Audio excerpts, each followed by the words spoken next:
کیونکہ دنیا میں کچھ نایاب گھڑیاں ایسی ہوتی ہیں جو انسان کو اس کی اوقات دکھانے کے بھی کام آ جاتی ہیں، بلکہ دوسروں کو بھی اس کی اوقات دکھا دیتی ہیں، اور جب وہ کسی بے اوقاتے کے پاس چلی جائیں تو اسی وقت اس کی اوقات کا پتہ چل جاتا ہے۔ اور ایک گھڑی جس کا میں ساری زندگی مشکور رہوں گا نا، ہمارے ملک کے صادق اور امین لازوال ایماندار کی اوقات اس نے دکھا دی۔ ناظرین، کچھ لوگ ایسے بھی ہوتے ہیں جو تحائف کو ان کی مورل ویلیو کی وجہ سے نہیں بلکہ اس کی قیمت سے پہچانتے ہیں۔ وہ لین دین میں کتنا مہذب ہے، وہ اعتبار کے قابل ہے یا نہیں، اس کے نزدیک تحفے کی کوئی اہمیت ہے بھی کہ نہیں، یہ سب کچھ تحفہ اس کے پاس پہنچتے ہی سامنے آ جاتا ہے۔ اور اس وقت پاکستان کے سیاسی منظرنامے پر ایک ہی گھڑی کا چرچا چھایا ہوا ہے، کیونکہ معاملہ صرف اس گھڑی کا نہیں ہے جو عمران خان نے اونے پونے داموں بیچ دی۔ معاملہ اس سے جڑی روایات کا ہے، معاملہ اس سے جڑی عادات کا ہے۔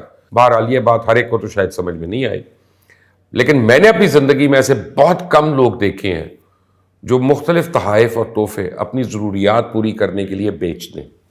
یہ مت کہہ دینا کہ میں نے تو وہ گھڑی خاور مانے کا کو اس کے ایک بہت بڑے احسان کے بدلے دے دی تھی، اب اس نے کہاں بیچ دی۔ تو عمران خان گھڑی خریدنے والے نے کس اکاؤنٹ میں پیسے ٹرانسفر کیے، کب کیے، منی ٹریل دو۔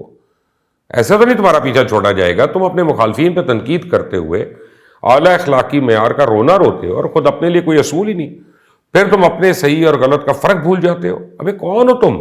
جس سال تم نے تحفے فروخت کیے، کیا اس سال تم نے اپنے ٹیکس ریٹرن میں ان تحائف کے پیسوں کی ٹرانزیکشن کا ذکر کیا؟ اور جبکہ تم کو پتا تھا کہ نواز شریف کو وزیر اعظم کی سیٹ پر سے اس لیے اتارا گیا تھا کہ اس نے اپنے ٹیکس ریٹرن سے بچوں کی کمپنی سے متعین ہونے والی تنخواہ کا ذکر نہیں کیا، اور وہ تنخواہ جو اس نے لی بھی نہیں تھی، تو ہمیں بتا سکتے ہیں کہ کب اور کدھر وہ تحائف بیچے گئے؟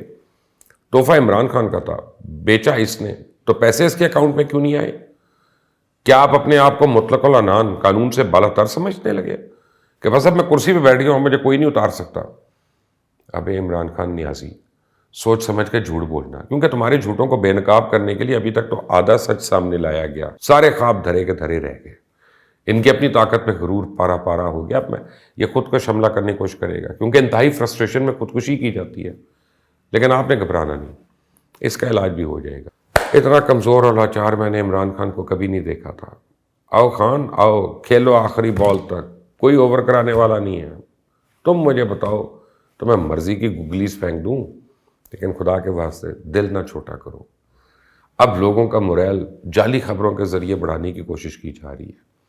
ابھی آپ کے سامنے بڑی خبریں آنے والی ہیں جو تحریک انصاف کی کاغذی فتح کی داستانیں سنائیں گی۔ اس میں آپ کو بتایا جائے گا کہ زخمی خان نے ایک ٹانگ پہ کھڑے ہو کے نہ صرف بیٹنگ کی بلکہ فیلڈنگ کی، اور وکٹ کیپنگ بھی اس نے خود ہی کر لی، اور اسٹیبلشمنٹ اور سیاسی مخالفین کے طوطے اڑا دیے، چھکے چھڑا دیے۔ ایسا ہے ہمارا نیازی، جبکہ حقیقت یہ ہے۔ ہیلو، السلام علیکم جی۔ جی وعلیکم السلام، کیسے ہیں آپ؟ میں ٹھیک ہوں مرشد، آپ کیسی ہیں؟ اللہ کے شکر، الحمدللہ۔ خان صاحب کی کچھ گھڑیاں ہیں، انہوں نے کہا ہے کہ آپ کو بیچ دیں، آپ کو بھیج دوں، وہ آپ کے ان کو بیچ وغیرہ دیں، کیونکہ ان کی یوز کی نہیں ہے، تو وہ چاہتے ہیں وہ آپ کہیں کر دیں۔ ضرور مرشد، میں کر دوں گا، میں کر دوں گا جی۔ تحریک انصاف کا یہ پرانا ہتھیار رہا ہے کہ جو انسان بھی ان کے خلاف کلمہ حق بلند کرتا ہے نا، جو سیاستدان یا صحافی ان کے کرتوت عوام کے سامنے لاتا ہے، یہ مختلف طریقوں سے اس کی پگڑی اچھالنا شروع کر دیتے ہیں۔ فیصل باڈا ہو، اکبر ایس بابر ہو، یا پھر میجر خرم ہو، ان سب کا تعلق تحریک انصاف کے سیاسی قبیلے سے تھا، لیکن جیسے ہی انہوں نے عوام کے سامنے سچ رکھا، تحریک انصاف کے جعلی ٹائیگرز ان کے پیچھے پڑ گئے۔